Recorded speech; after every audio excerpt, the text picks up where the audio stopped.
எங்களுடைய இருப்பிடங்களையும் பதிவிடங்களையும் நம்முடைய வளங்களையும் பாதுகாக்குமோமாக மன்னார் பிரிஜர் குழு சார்பிலும் மன்னாரை நேசிக்கின்ற உள்ளங்கள் சார்பிலும் இந்த இடத்துல நாங்கள் இன்று 41வது நாளை நோக்கிய போராட்டத்தை முன்னெடுத்துக் கொண்டிருக்கின்றோம். அத்தோடு இன்றைய நாளோடு இலங்கை நாட்டின் ஜனாதிபதி மேதகு ஜனாதிபதியினுடைய காலக்கெடும் இன்றைய நாளிலே முடிவடைகிறது.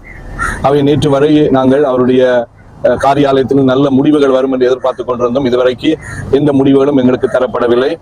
பல தடவை எங்களுடைய மாவட்ட செயலகத்தோடு தொடர்பு கொண்டு இந்த 30 நாட்களுக்குள் நடந்த செயல் திட்டங்கள் பற்றியும் அதை பற்றி எந்த ஒரு விவரங்களும் எங்களுக்கு அறிவிக்கப்படவில்லை என்று அவர் வினாவிய பொழுது தங்களுக்கும் அவ்வாறான ஒரு அறிவித்தல் கிடைக்கவில்லை என்ற அந்த மதிலை மட்டும் எங்களுக்கு தந்து கொண்டிருக்கின்றார்கள். ஆகவே இந்த வேளையில நாங்கள் சொல்லிக் கொள்வது, நாங்கள் நல்லதொரு முடிவை, அதாவது 3 கோரிக்கைகளை ஜனாதிபதிக்கு நாங்கள் கொடுத்திருக்கிறோம். ஒன்று, புதிதாக அமைக்கப்பட்டுக் கொண்டிருக்கின்ற 4 காற்றாலைகளும் அமைக்கப்படவிருக்கிற 10 காற்றாலைகளும் உடன் நிறுத்தப்பட்டு அந்த திட்டமுடன் நிறுத்தப்பட்டு வேறு இடங்களுக்கு கொண்டு செல்ல வேண்டும் என்பது முதலாவது கோரிக்கை. 2வது கோரிக்கை, எங்களுடைய மண்ணிலிருந்து எந்த விதமான கனியமண் அகழ்வுகளும் செய்யப்படக்கூடாது, அந்த திட்டங்களும் நிறுத்தப்பட வேண்டும் என்று நாங்கள் கோரிக்கை வைத்திருக்கிறோம்.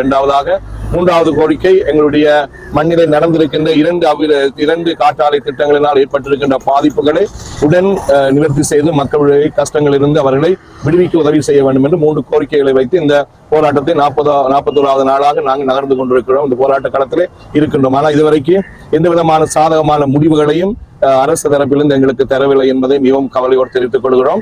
இந்த போராட்டம் மன்னாருக்கான போராட்டம் அல்ல, நாட்டுக்கான போராட்டம். நாட்டின் வளத்தை பாதுகாத்து நாட்டில் இருக்க எல்லா மக்களும் சம உரிமையோடு வாழ வேண்டும் என்ற உயர்ந்த நோக்கத்தோடும் உயர்ந்த கொள்கையோடும் இந்த போராட்டம் பல்வேறு இடர்கள் மத்தியில் எடுக்கப்படுகின்றது, தொடரப்படுகின்றது. ஆகவே எங்களுடைய குறிக்கோள், இந்த 3 கோரிக்கைகளும் ஜனாதிபதியால் ஏற்றுக்கொள்ளப்பட்டு அவருடைய கையெழுத்தோடு எங்களுக்கு எழுத்து மூலம் தருகின்ற பொழுது இந்த போராட்டத்தை நாங்கள் கைவிட்டு நாங்கள் எங்களுடைய நாட்டினுடைய அபிவிருத்திக்கு எங்களுடைய ஒத்துழைப்பை நாங்கள் தர தயாராக இருக்கிறோம். அத்தோடு காற்றாலைக்கும் அதனுடைய எந்த திட்டத்திற்கும் நாங்கள் எதிர்ப்பல்ல, மாறாக இந்த மன்னார் தீவிலே அதனை அமைக்கின்ற பொழுது மக்களுடைய வாழ்விடங்களும் இயற்கையும் மக்களுக்கு சொந்தமான வாழ்வாதாரங்களும் அவருடைய மரங்களும் அவருடைய பண்பாட்டு அடையாளங்களும் அளிக்கப்பட்டு கொண்டிருக்கின்ற அந்த துயரமான இந்த காலகட்டத்தில் தான் நாங்கள் இந்த கோரிக்கையை வைத்துக் கொண்டிருக்கிறோம். ஆகவே எங்களுடைய அரசு இதற்கு செவி கொடுத்தால் நலமாக அமையும். அல்லாவிட்டால் எங்களுடைய போராட்டம் வேறு திசைகளில் எங்கள் போராட்டம் விரிவடைந்து இந்த மன்னார் மாவட்டமே ஒரு போர்க்களமாக மாறுகின்ற ஒரு நிலை உருவாகும் என்பதை அரசாங்கத்துக்கு நாங்கள் சொல்லி வைக்கிறோம். இது அரசாங்கத்துக்கு எதிரானதும் அல்ல, அரசுடைய கட்சிக்கு எதிரானதும் அல்ல, மாறாக இது எங்களுடைய உரிமையை கேட்டு எங்களுடைய வாழ்விடங்களையும் வளங்களையும் பாதுகாப்பதற்கான ஒரு உயர்ந்த புனிதமான ஒரு போராட்டம் என்பதை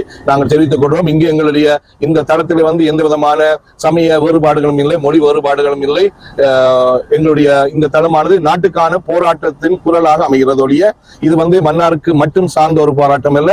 இந்த இலங்கை தீவை காப்பாற்றுவதற்கான, அதன் வளங்களை காப்பாற்றுவதற்கான ஒரு போராட்டம் என்பதை மிகவும் தெளிவாக சொல்லிக் கொள்வதோடு எங்களுடைய மேதகு ஜனாதிபதி அவர்கள் இந்த எங்களுடைய கோரிக்கைக்கு செவி மடுத்தால் இந்த மன்னார் அவருடைய அபிவிருத்தி திட்டங்களுக்கு முழு மூச்சாக ஒத்துழைக்கும் என்பதை நாங்கள் சொல்லிக் கொள்கிறோம். ஆனால் இந்த கோரிக்கைகளை ஏற்றுக்கொள்ளாது அவர் இதை மீறி தங்களுடைய சட்டங்கள் மூலம் முடிவுகள் எடுக்க அவர் முற்பட்டால் எங்களுடைய மக்கள் அதற்கான முடிவுகளை மிக விரைவில் தங்களுடைய அர்ப்பணத்தின் வழியாக சொல்லிக் கொள்வார்கள் என்பதை இந்த இடத்துல நாங்கள் சொல்லிக்கொள்ள விரும்புகின்றோம். ஆகவே நாங்கள் இந்த மண்ணிலே இந்த இடத்துல இருப்போம். ஜனாதிபதியிடம் இருந்து நல்ல முடிவுகள் வரும் வரை இந்த இடத்துல நாங்கள் காத்திருப்போம் என்பதை இந்த 41வது நாளிலும் ஜனாதிபதி காலக்கெடு முடிவடைய இன்னும் சில மணித்தியாலங்களுக்கு இந்த வேளையிலும் இதை நாங்கள் இந்த உலகத்திற்கும் இந்த நாட்டு மக்களுக்கும் நாங்கள் சொல்லி வைக்கிறோம். எங்களோடு பல சிங்கள சகோதர சகோதரிகள் இணைந்திருக்கிறார்கள். அவர்கள் இந்த போராட்டத்தை மிகவும் ஒரு வீரியமாக கொண்டு செல்கின்ற பல நடவடிக்கைகளை இலங்கையை சார்ந்த எல்லா பகுதிகளிலும் அவர்கள் செய்து கொண்டிருக்கிறார். அவர்களுக்கு நாங்கள் நன்றி சொல்வதோடு இந்த வருகின்ற காலத்தில் அதையும் மிக தீவிரப்படுத்துகின்ற ஒரு முயற்சியை நாங்கள் செய்து கொண்டிருக்கிறோம். ஆகவே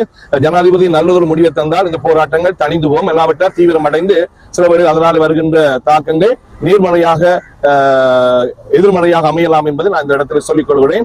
ஆகவே தாழ்மையான வேண்டுகோள் எங்களுடைய எங்களுடைய மேதகு ஜனாதிபதிக்கும் அவரை சார்ந்த கட்சியினருக்கும் நாங்கள் சொல்லுகின்ற ஒரு செய்தி, எங்களுடைய போராட்ட குரலுக்கு செவிமடுங்கள், மக்களுடைய கோரிக்கைகளுக்கு செவிமடுங்கள். இல்லாவிட்டால் மக்களுடைய போராட்டத்துக்கு நீங்களே பதில் சொல்ல வரும் என்பதை இந்த இடத்துல நான் உறுதியாக சொல்லிக் கொள்கிறேன். நன்றி.